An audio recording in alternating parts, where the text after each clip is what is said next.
In today's video, I'm going to teach you how to download WhatsApp backup from Google Drive to PC. We'll walk through a simple, official method to get your chats visible on your computer so you can read and reply comfortably on a larger screen. Before we begin, make sure your phone already has WhatsApp set up and that both your phone and computer have a stable internet connection.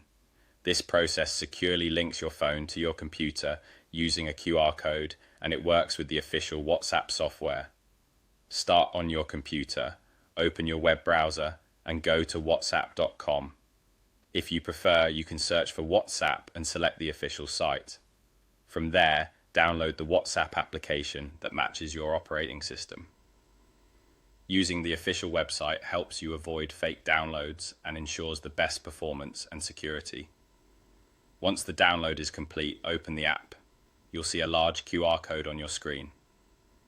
That code is your secure link. Think of it as your key to mirror your chats onto the computer without typing any passwords. Now pick up your phone and open WhatsApp. Go to Settings, then find the option called Linked Devices. On some phones it may appear as Linked Devices or Linked Services, but it's the same place. Tap to link a device, which will open your camera. Point your phone's camera at the QR code displayed on your laptop screen.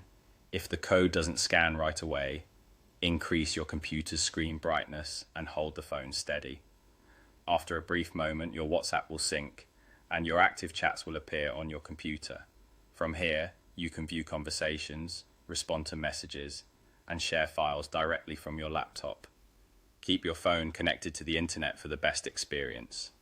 If the connection drops or the QR code expires, simply refresh the code and rescan.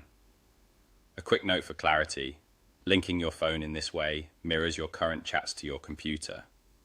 It doesn't directly download a Google Drive backup file to your PC. If you ever need to restore an older backup, that process happens on your phone first, and then your synced chats will show up on the computer. When you're done using WhatsApp on your computer, you can leave it linked for convenience, or go back to linked devices on your phone to log out remotely. That's it. Open the official site, download the app, scan the QR code, and start chatting from your computer with your existing conversations ready to go.